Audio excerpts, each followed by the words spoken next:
Hello tout le monde, je vous souhaite la bienvenue sur Off the Mat. Comme chaque semaine, une version écrite de cet épisode est disponible sur le blog. Si vous découvrez aujourd'hui mon podcast, je suis Marine, professeure de yoga, et je partage ici mes expériences de vie pour qu'ensemble, nous avancions vers l'équilibre et l'épanouissement personnel. Je vous souhaite une très belle écoute. J'ai choisi de pardonner. Pas pour lui, pas pour elle, pas pour eux. J'ai choisi de pardonner pour moi, qui n'a pas un jour connu une profonde déception. La déception naît d'une attente qui éventuellement ne se réalise pas. Cette attente, elle peut être fondée comme infondée, mais quelle qu'en soit son origine, quelle que soit la raison qui a créé votre déception, dès lors qu'elle existe, il est nécessaire de la comprendre pour la digérer et l'accepter. Toute émotion est valide et c'est seulement en conscientisant chacune d'entre elles que l'on est en mesure de développer la connaissance que l'on a de soi. Comme beaucoup, j'ai connu de nombreuses déceptions.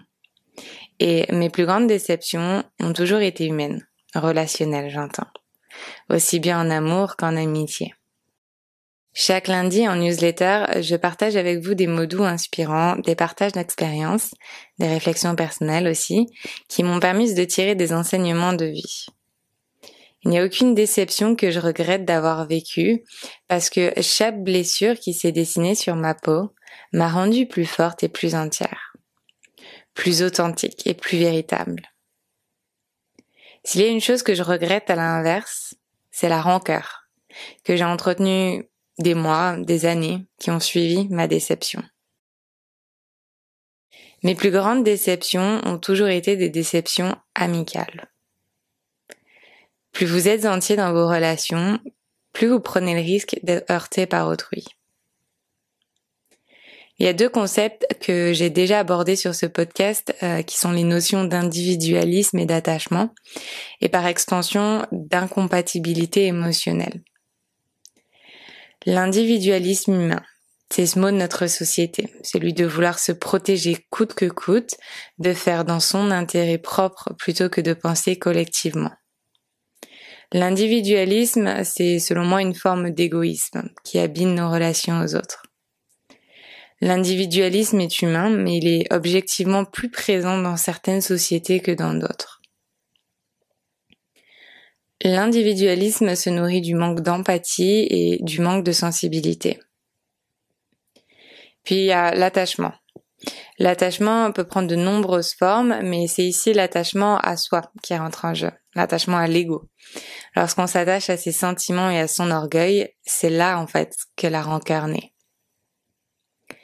La rancœur, c'est la manifestation extérieure de notre ego. Généralement, lorsqu'on éprouve et qu'on entretient cette amertume en nous, qui est liée à notre déception, c'est notre ego, notre fierté qui s'exprime. Cette volonté profonde de défendre sa dignité. Dans ces situations, nous ne recherchons fondamentalement pas à comprendre qui est responsable et qui ne l'est pas. Et pourquoi il n'est pas important de connaître le responsable ? Parce que pointer du doigt autrui est petit et facile, et se pointer soi-même du doigt entache profondément notre estime et a fortiori notre confiance en nous. Et je pense que aucune de ces deux réactions ne vous servira pour atteindre votre bonheur. À l'inverse, comprendre pour apprendre vous servira. Et peut-être que je suis de ces personnalités qui fonctionnent beaucoup à l'intellect et au pragmatisme, mais selon moi, prendre du recul pour analyser a toujours été plus utile à la suite de mon expérience en tant qu'être humain que nourrir indéfiniment mon ego avec des réassurances pour le flatter et le protéger. Parce que parfois, nous sommes la personne toxique d'une relation. Et dans cette position que nous avons, c'est alors aussi notre responsabilité de comprendre ces schémas que nous reproduisons continuellement. Pour cesser finalement de créer nous-mêmes nos propres blessures et enfin nous élever et devenir une version plus sage et plus inspirante de nous-mêmes. L'ego, ahamkara, c'est l'une des 5 afflictions qui sont citées dans la philosophie yoga comme étant à l'origine de notre souffrance profonde. L'ego correspond à l'identification aux soins individuels, identification personnelle qui nourrit l'attachement et l'orgueil. Éprouver de l'amertume, c'est quelque chose de complètement naturel. N'importe quelle émotion que vous ressentez est digne d'exister parce qu'elle est la réponse spontanée de votre cœur. Nous ne sommes pas tous froissés par les mêmes attitudes parce que nous sommes tous différents. Nos valeurs diffèrent dès lors que l'environnement dans lequel nous avons grandi diffère. Je peux être blessée par une parole qui n'aura aucune importance pour quelqu'un d'autre. Tout d'abord parce que nos niveaux de sensibilité ne sont pas les mêmes, mais ensuite parce que cette même sensibilité ne trouve pas sa racine au même endroit chez chaque individu. Nos expériences autant que notre personnalité conditionnent notre sensibilité.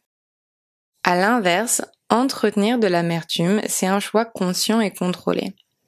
Dès lors que vous avez reçu ce message de votre cœur à votre cerveau, que vous l'avez compris, assimilé, digéré, c'est ensuite votre décision personnelle de choisir la rancœur plutôt que le pardon. Alors, pourquoi ne pas choisir le pardon plutôt que la rancœur ? Parce que oui, choisir le pardon nécessite de mettre son ego de côté. Pardonner nécessite de faire taire sa fierté, de se remettre en question, de tout simplement accepter. Pardonner, ça ne veut pas dire que vous donnez raison à autrui. Pardonner, ça ne veut pas dire que vous êtes faible. Et pardonner ne veut pas dire que vous êtes d'accord. Pardonner signifie que vous avez été capable de mettre vos sentiments de côté pour mener une réflexion intelligente sur votre expérience. Pardonner signifie que vous avez fait la paix avec votre passé, avec autrui et avec vous-même. Surtout. Pardonner, c'est une preuve de sagesse et de grandeur. Pardonner vous apportera non seulement la paix intérieure, mais vous accompagnera également dans votre chemin vers la guérison.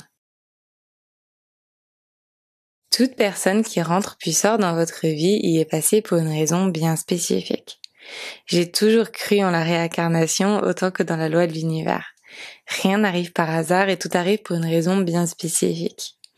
Chaque épreuve que la vie vous envoie est un enseignement que l'univers souhaite transmettre à votre âme pour lui permettre de grandir et de s'élever. Que la personne en face de vous soit en âge plus vieille que vous, son âge peut quant à elle être bien plus jeune que la vôtre. Et c'est cette ouverture d'esprit que vous devez constamment garder en tête lorsque vous vivez une déception. Toute personne qui vous aura déçu vous aura appris quelque chose et donc a fortiori vous aura aidé à grandir. Je remercie personnellement chaque personne qui est passée sur mon chemin, chaque personne qui m'aura apporté de la joie, comme chaque personne qui m'aura blessée.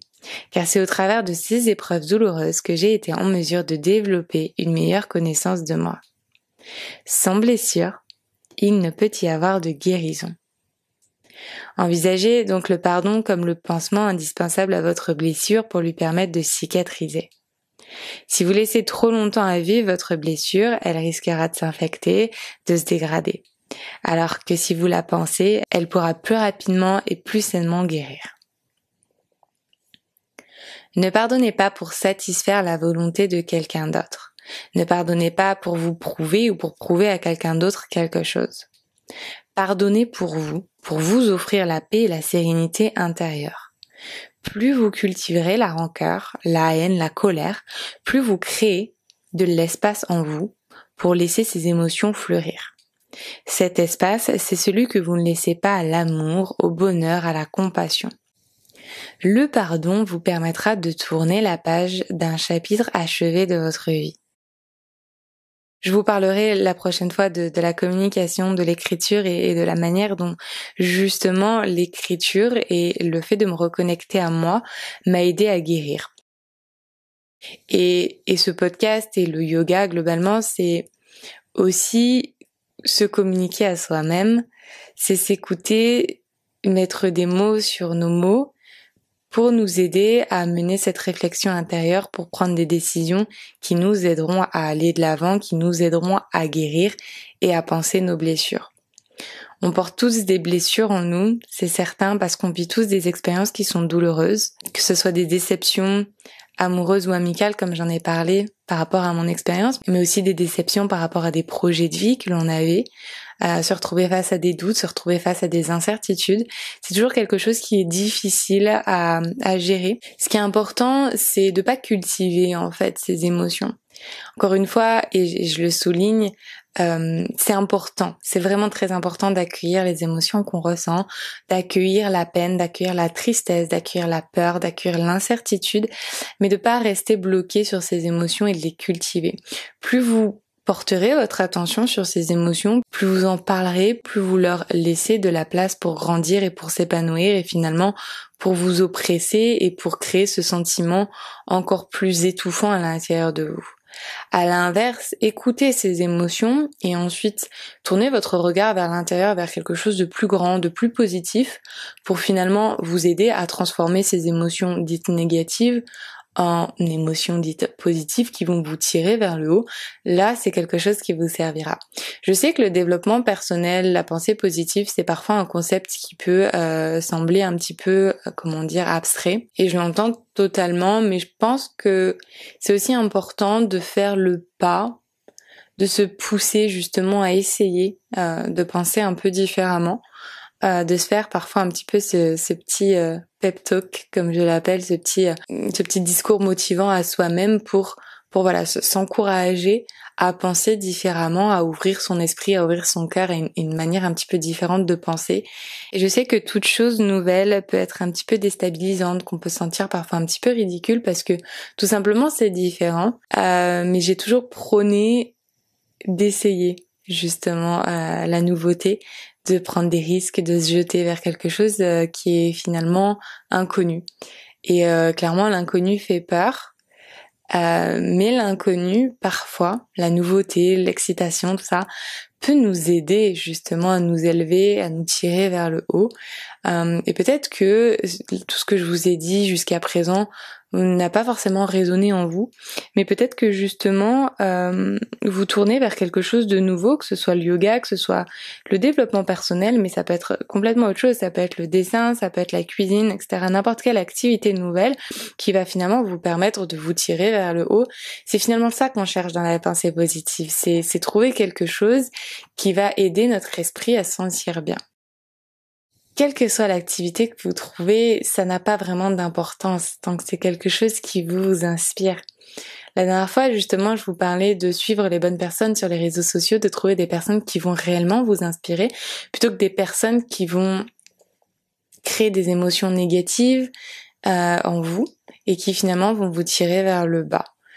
Ne nourrissez pas le jugement, ne nourrissez pas la jalousie, ne nourrissez pas la comparaison parce que finalement, en quoi juger les autres, en quoi vous comparer, en quoi être jaloux va vous aider, vous, à être réellement mieux dans votre vie. Peut-être à vous aider à vous sentir mieux pendant un instant précis, mais c'est pas quelque chose qui, sur le long terme, va vous aider à guérir et à guérir les blessures que vous avez en vous. Je vous parlais en début d'épisode plus spécifiquement de blessures qui sont liées à nos relations, mais clairement, j'ai vécu d'autres blessures, des blessures plus personnelles, plus profondes, plus intimes. Mais ces blessures, elles sont là et de mon côté, j'ai aussi fait ce chemin personnel de sortir des personnes de ma vie, de sortir des choses de ma vie auxquelles je m'accrochais parce que j'y étais habituée, parce que je pensais que c'était des choses qui me servaient, mais finalement ce n'était que des habitudes et en sortant la tête de l'eau et en sortant ces choses de ma vie, sans haine, sans jugement, sans vraiment, juste dans une volonté de me faire du bien, de prendre soin de moi, m'a aidé justement à m'ouvrir vers quelque chose de différent. Cultiver l'amour de soi, cultiver le bien-être intérieur, le bien-être personnel, finalement je me rends compte que ces choses-là, elles me tirent vers les hauts parce qu'elles créent un sentiment d'accomplissement, elle crée quelque chose de nouveau et la sensation d'accomplir quelque chose de nouveau et donc du coup d'évoluer, de me transformer et d'apprendre encore davantage non seulement sur la vie mais aussi sur moi. Pour penser vos blessures, je dirais que les 3 choses à faire, c'est dans un premier temps d'écouter vos émotions, de les embrasser, de les laisser s'exprimer pour ensuite lâcher prise dessus. Tournez votre regard vers l'intérieur et apprendre ainsi à mieux vous connaître. Utilisez ces expériences, utilisez ces émotions, ces sensations comme une manière d'améliorer votre connaissance de vous-même. Une fois que votre connaissance de vous-même sera meilleure, alors vous serez en mesure de prendre du recul, de prendre de la distance, de mieux comprendre ces choses positives et négatives qui font partie de votre vie actuellement et a fortiori de prendre des décisions qui vont aller dans votre sens pour vous permettre de vous élever. Le pardon envers les autres, mais aussi envers vous-même, c'est quelque chose d'indispensable pour vous aider à vous élever et à vous sentir bien avec vous-même. Pardonner, c'est donc l'une des clés de votre bien-être intérieur, c'est l'une des clés de votre guérison intérieure et spirituelle. Le pardon, c'est aussi une démarche qui fait partie du yoga. J'espère que ces mots résonneront en vous et qu'ils vous inspireront dans votre chemin de vie. Si cet épisode vous a plu, n'hésitez pas à écouter le reste de la playlist et à rejoindre dès aujourd'hui Luna, une communauté bienveillante que j'ai à cœur de guider chaque semaine vers le bien-être et la pensée positive au travers de mots doux inspirants. Encore merci pour votre écoute et je vous dis à très vite.